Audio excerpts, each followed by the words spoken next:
Hello, good people of Midlothian. Jason Decker with the Voters Block here with our final interview of the candidates who are running for trustee for 2023. We're going to go through all our questions and then we'll let the candidate close us out and sell herself. So we'll start with, what's your name? My name is Sandra Crowley.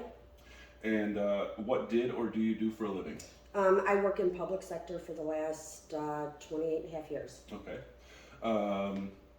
How does your job help in your duties and responsibility of being a village trustee?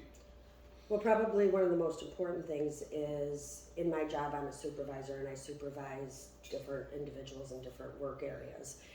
And being a village trustee is all about leadership. So that's probably one of the most important things it's taught me. Good. And how long have you been a resident of Midlothian? Almost 30 years. Wow. I've been in this house, October will be 30 years, and no matter how long I live here, it will always be the Hanley house. So you are an incumbent. Yes. So you're rerunning. What have you found to be the most challenging part of being a trustee? And we know that there's a lot of challenges and things to overcome and get through, but if you had to just focus on one for the sake of time, or as the question reads, what is the most challenging part of being a trustee? Probably raising revenue outside of taxes. There's prices keep going up for everything, and unfortunately, with budget cuts from the state and things like that, the revenue just is not coming in. So we've had to become pretty creative and create new policies to be more fiscally responsible and make sure that the revenue is there so that we don't have to raise taxes for the residents. Last thing anybody wants. So on the other end of that, what is the most rewarding part of being a trustee? And again, try to focus on, you can list more than one, but the question is, what is the most? That's pretty easy, helping people. Yeah. The best thing I love about being a trustee is being able to get a phone call from a resident who needs an answer, needs help with something, and I'm able to do that without a doubt. There you go. And as I've explained in the other interviews, most of these come from the residents. A few of the boilerplate ones come from the moderators and admins of the Voters Block, but this question is a resident's question. How do you personally plan on help to fill the vacant businesses we have in Midlothian? So that's a multi-part answer. There's no one answer for that. So one thing that the village has done and the board has done is we've recreated the Economic Development Committee. And so that committee is working towards making Midlothian business ready, putting together a playbook, so to speak, for businesses so they know what to do and how to do it within the village. We've also, through the board, we've also begun creating a video that we will be able to market with different businesses that are interested in Midlothian to see all the things we have to offer. It'll be a short video. A number of villages have done it. That focuses on all the positives. Kind of like a commercial. Yes. Gotcha. What sets you aside personally from the other candidates? Not necessarily what makes you better or worse, but just what sets you aside, what makes you different? Well, I think from my perspective, we all have a different focus. You know, we all have kind of our own niche. Obviously, my niche for the last few years has been public safety and now helping out with finance.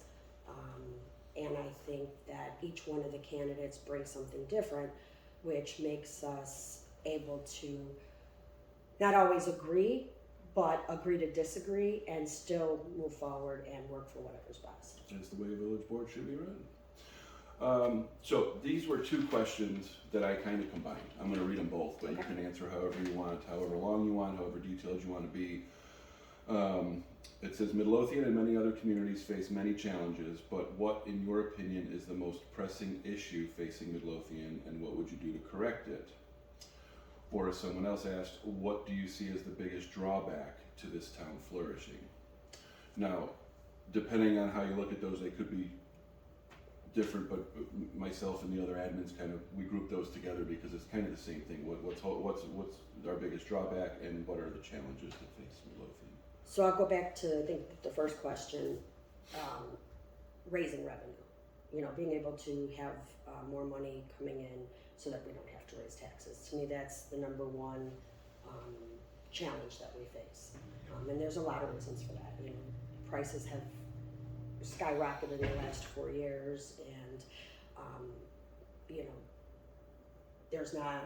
people are not out there looking for government jobs the way they were. It's a hard time getting employees, so you have to be creative with the revenue.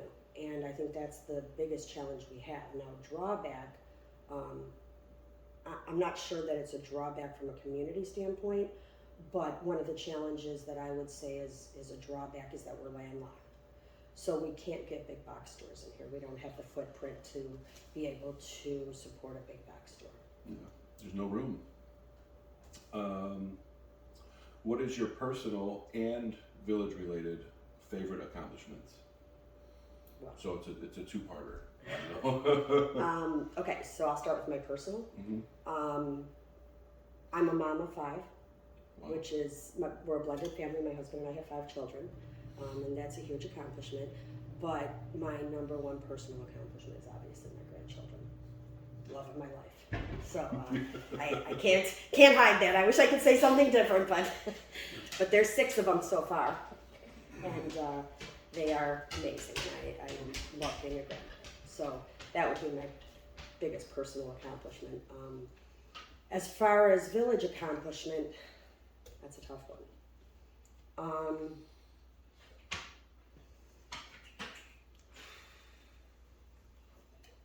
I think probably, although I don't know that everybody knows about it, it would probably be the revamping of the liquor license.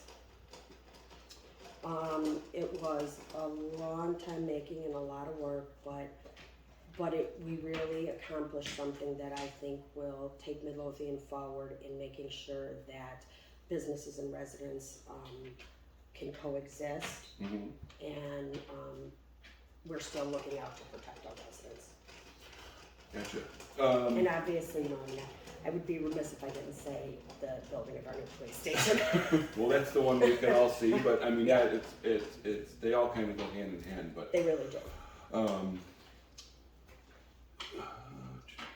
So, what do you see as the village's greatest draw or positive point for residents and businesses? The community. We have an amazing community here. It doesn't matter what you're doing in Midlothian, there's always somebody there to say hello, to stop and talk, to support you, you might not know your neighbor, everyone might not know their neighbors, but you walk down the street and somebody says hello to you. And I think that's something that a lot of the suburbs have lost, is, people keep to themselves, they're busy, but we seem to still have that niche to be able to be a community, come out for one another, support one another. Some might say the world lost the True. cohesiveness or being together. So the next 2 questions again are most of these were from residents, but this is: what kind of help or assistance does the village need from Cook County?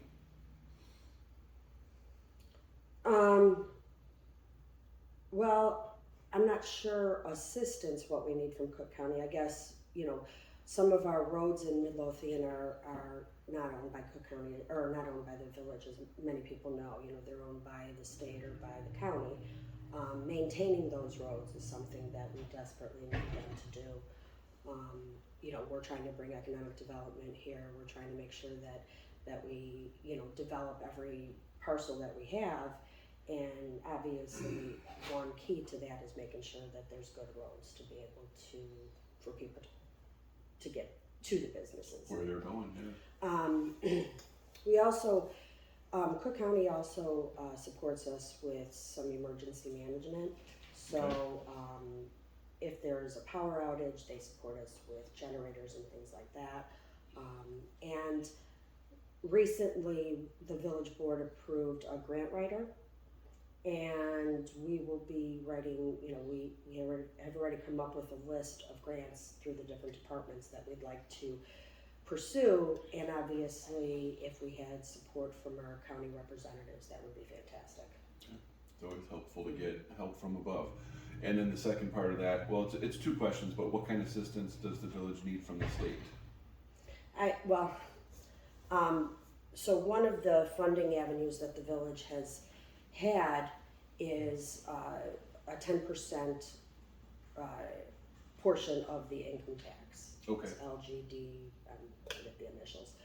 But over the last 8 years, that percentage has been reduced from 10% to about 6.25%. Getting that percentage back to where we were anticipating having is about $1.5 million to $2 million revenue stream a year that we lost. Wow. So that would be huge. If we could get that revenue stream back, that would make a huge dent in making sure that going forward we can prepare, we can plan, we can stay on budget, and pay down our pension debts and our general obligation bonds. Well, it hurts when you have something coming in and it doesn't come. So sometimes we have follow-up questions. So when did that take effect, or when did that start? It's we've slowly lost it over a number of years. Okay. Since I've been in office, we haven't had 10%, I don't believe, but it's slowly gone down the percentage we receive. I did post something on Facebook not too long ago about the plan that the Illinois Municipal League has kind of set out to support municipalities in getting that back, and Mayor LaRue also signed a resolution about that not too long ago, and Gotcha. the TIF information. Gotcha.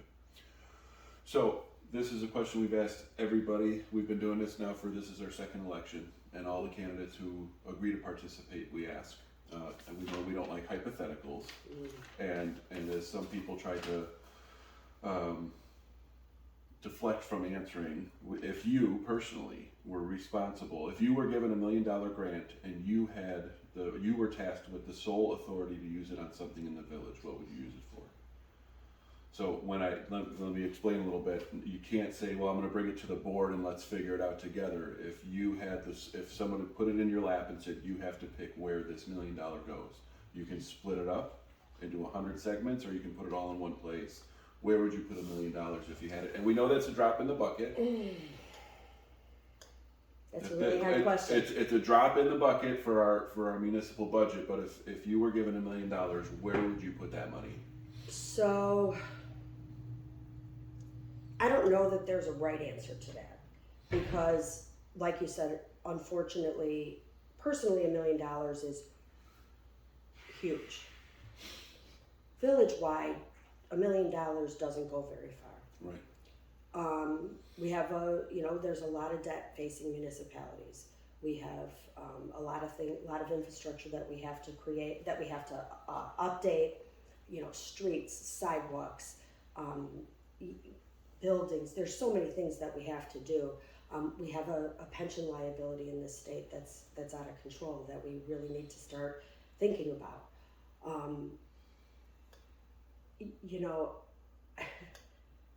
I think if it was totally up to me, I think I would start a rainy day fund. I don't think I would spend it.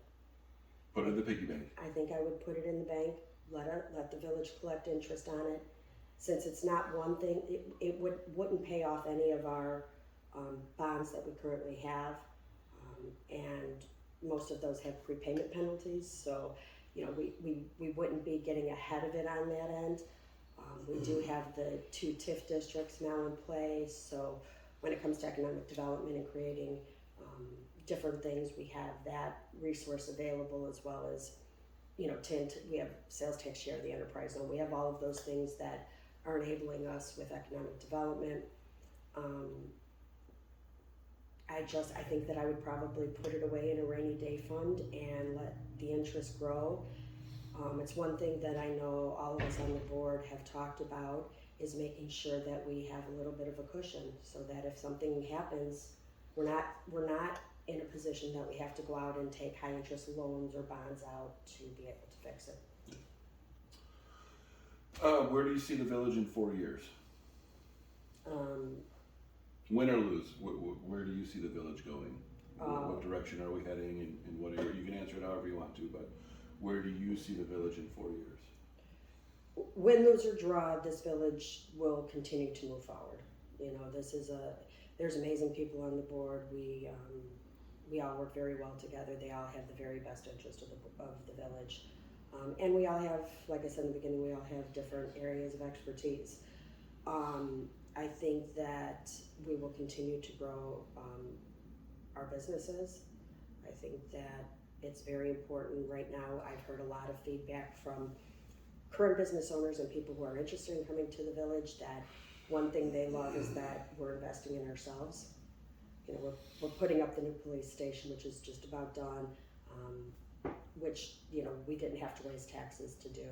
We also have enough money to then start the program and finish a public works facility, which is greatly needed. And I think people from the outside looking in, I think they see us and they're like, if you're going to invest in yourself, you guys must know something, and they want to be a part of that. So moving up. Moving up. You know, we have people putting. I mean, I could go on for.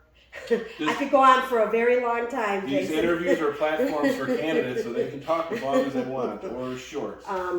We've had some very short answers. So. We have people putting a lot of energy and money and time into their homes.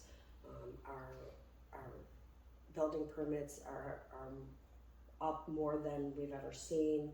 You drive around the village, you see people putting, you know, new fences, new siding, new roofs. I mean, constantly. It's, you know, people take pride.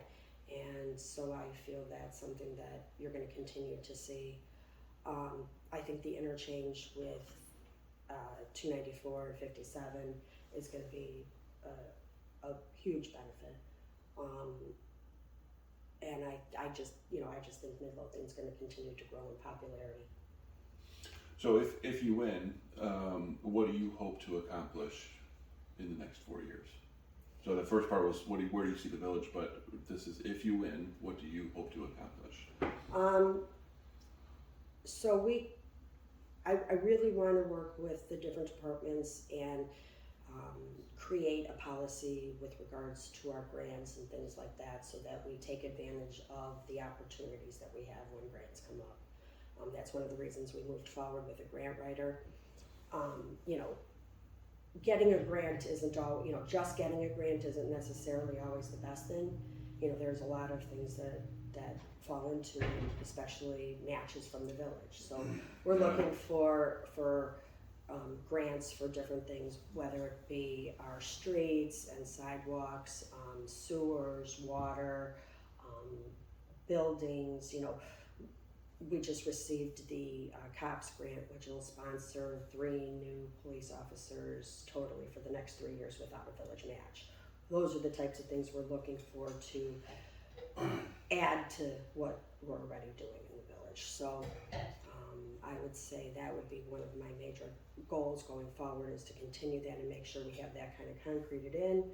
I also think one of the things we're all actively working on now, I've been working with Trustee Crowley a lot on, is creating new financial policies.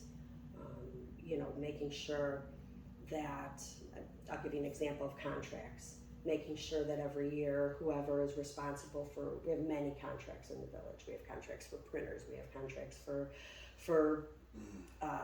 software, we have different contracts, and negotiating every year, making sure we're negotiating to save, you know, whatever money, and if vendors aren't willing to work with us, look at other vendors. Shop around.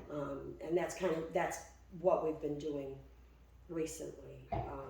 Moving forward with making sure that we invest in our infrastructure here in the village as far as the buildings, making sure that we hold ourselves to the same, if not a higher standard than we hold other businesses or residents to, I think is really important.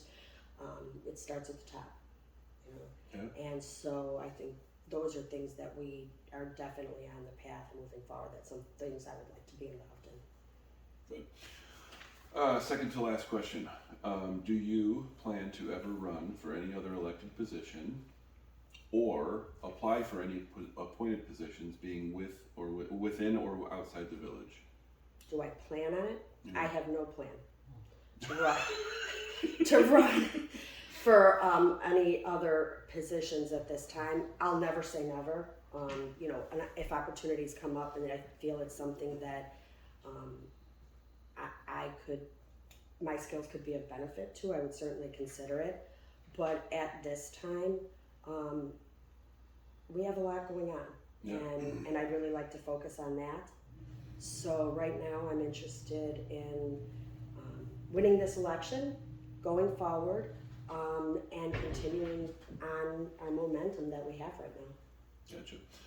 So the last question, I'll let you also, close this out, sell yourself.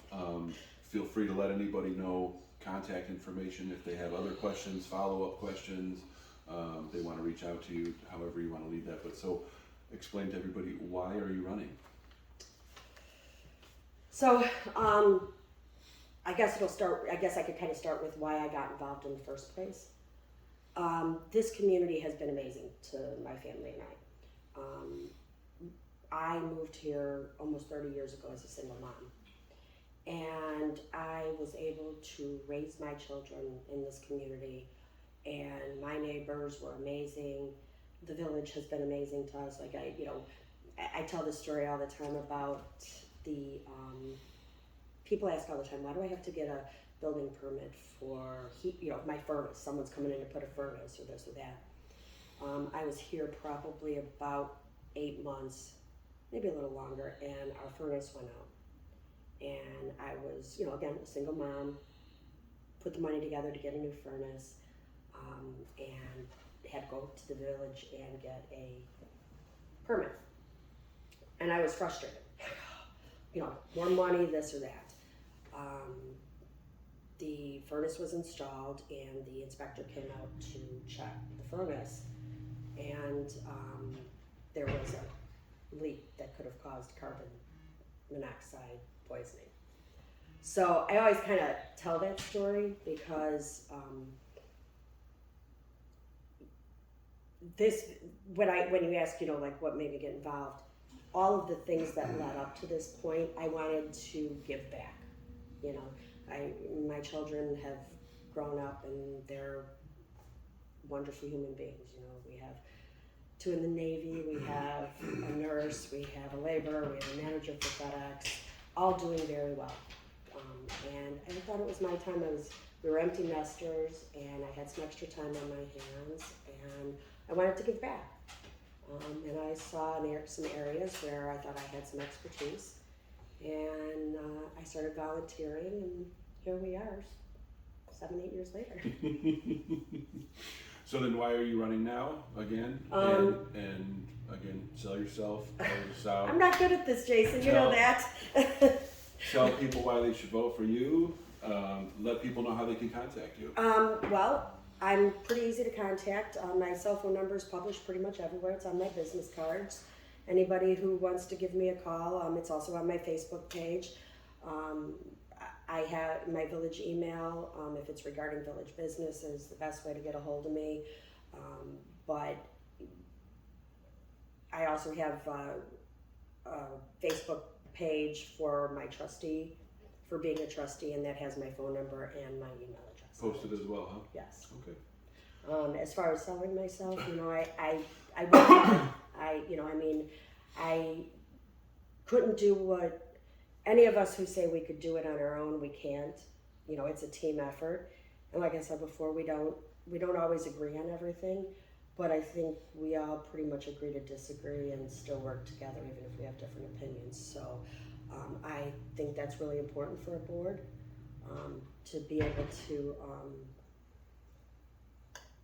give your opinions and talk about what you think is important and come up with new ideas, discuss them, and at the end of the day, vote the way you believe things should be done, but agree to disagree if someone doesn't feel that way. And I think that's something that we have right now, and that camaraderie is very difficult to come by when you're on a village board.